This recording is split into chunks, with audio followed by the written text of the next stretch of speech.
안녕하세요. 강남 YBN 공식 1위 명품 토익 유나쌤입니다. 오늘도 이제 11월 우리 정기 토익 두 번째 시험이 있는 날인데요. 오늘 날씨가 일단은 되게 많이 추운데 아침에 좀 비가 지금 또 오고 있어가지고 여러분들 고사장 가는 길이 조금 번거로울 것 같다는 생각은 드는데 어쨌든 좀 최대한 따뜻하게 입고 갈 수 있도록 하시면 되겠고, 사실 지난번 토익 시험이 우리가 생각했던 것보다는 좀 쉽게 나왔기 때문에 이번에도 그렇게 많이 어려워질 것 같진 않지만 그래도 살짝의 변화는 있지 않을까라는 생각이 좀 들기는 해요.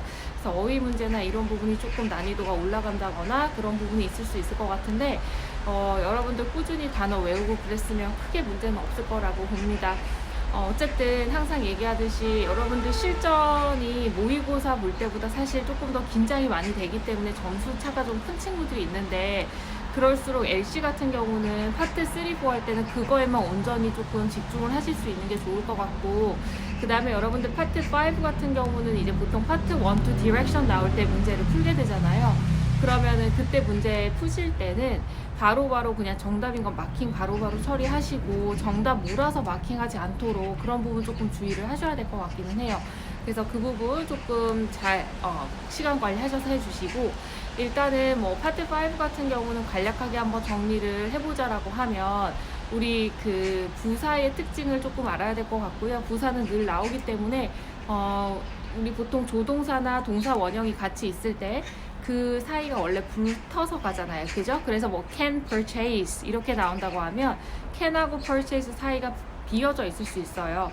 그러면 그때는 무조건 끼어들게 할 수 있는 품사인 부사를 골라주셔야 되고, 그런데 이제 조동사 더하기 동사 원형뿐만 아니라 비동사 더하기 ing, 그 다음에 비동사의 pp, 수동태나 have 더하기 pp 이런 애들도 중간에 빈칸이 딱 나와 있으면 부사를 골라주시면 되는 거니까 그것도 같이 참고를 해주시면 되겠고, 그 다음에 부사 같은 경우는 투부정사가 나왔을 때 투부정사 쭉 깔아주고 맨 뒤에 비어져 있어도 부사가 정답이 될 수 있거든요. 왜냐면 뒤에서 수식을 할 수 있기 때문에.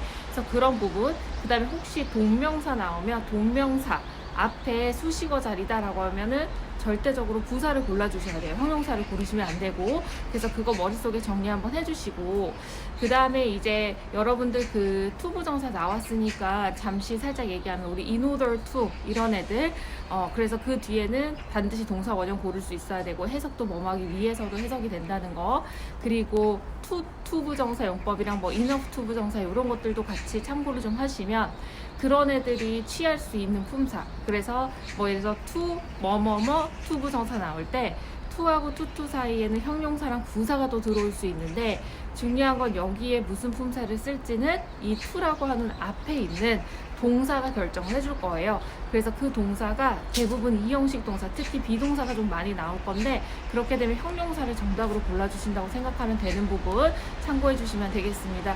그렇게 하시고, 그 다음에 전치사 같은 경우도 늘 나오는데 보통 전치사는 접속사랑 구분을 또 할 수 있어야 돼요. 그래서 여러분들이 보기를 봤을 때 예를 들어서 전치사가 2개 나와 있고 그 다음에 접속사가 2개가 나와 있으면, 예를 들어 뭐 regarding 같은 게 나와 있고 following이 나와 있고 그 다음에 뭐 because라든지 when이라든지 이런 식으로 섞여 있으면 그건 이제 전치사를 고를 거냐 접속사를 고를 거냐 그런 문제이기 때문에, 그 부분에 있어서는 우리가 전치사 뒤에는 대부분 명사나 명사구 같은 애들이 오고 접속사 뒤에는 주어나 동사를 가진 절이 오기는 하죠.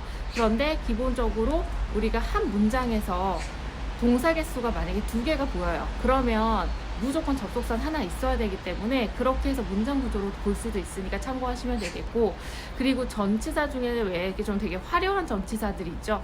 뭐 아까 ing 붙은 애들 뭐 concerning이나 following, regarding 이런 것도 있지만 뭐 in regard라든지 reference to라든지 according to, in addition to 뭐 이런 애들, 굉장히 화려한 애들도 전치사에 들어올 수 있다라는 거. 전치사는 사실 암기가 굉장히 중요한 부분이어서 지금이라도 가는 길에 노트 정리한 거 있으면 전치사를 좀 많이 눈으로 보도록 하시고, 그 다음에 뭐 여러분들 뭐 분사 같은 경우 분사 문제가 좀 나올 수도 있긴 한데, 분사라는 애가 명사 뒤에 분사 형용사 올 때는 그 자리에 ing 쓸지 ed 쓸지를 결정을 해줘야 되잖아요. 그런데 기본적으로 얘네는 ing는 능동의 의미가 있고 ed 같은 애는 수동의 의미가 있기 때문에, 왜 우리가 능동은 목적어를 취할 수 있지만 수동은 못한다라는 그런 개념이 그대로 적용이 돼요. 그래서 뒤에서 명사를 수식할 때는 내가 취하려고 하는 분사 뒤가 전치사나 이런 애들이 보이면 ed를 골라주시면 되고, 만약에 ing가 아니라 뒤에 명사 같은 애들이 보이면 그럴 때는 ing를 고른다고 생각하시면 되는 거라서 크게 어렵진 않을 거니까 그런 것들만 잘 머릿속에 집어넣도록 하시고, 그 다음에 뭐 우리 ing, ed가 분사로 짝꿍이잖아요. 근데 그런 애들 중에 걔네가 이제 명사를 수식을 할 때 명사 앞에 올 때 우리가 항상 뭐 ing가 주로 정답인 애들, 뭐 ed가 주로 정답인 애들은 수업 시간에도 좀 많이 외우라고 얘기를 하는 부분들이 있으니까 그런 부분들도 조금 잘 기억이 되어 있는지, 그래서 그런 것도 좀 보시면 뭐 established라든지, 그쵸, qualified라든지, 뭐 skilled라든지, experienced 이런 애들은 대부분 뒤에 명사 꾸밀 때 ing가 정답이 되는 경우가 없죠. ed 위주로 정답이 되는 애들이기 때문에. 근데 이제 또 반면에 demanding이라든지 challenging이라든지 뭐 promising 이런 애들, existing 이런 애들은 또 ing가 정답률이 좋은 애라서 그런 애들은 좀 머릿속에 잘 기억을 해두시면 좋을 것 같습니다.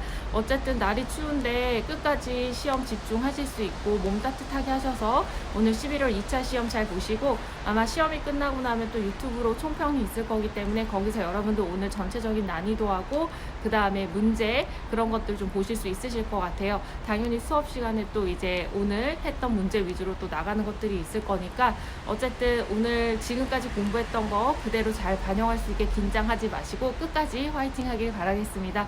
여러분 화이팅! 명품 토익 화이팅!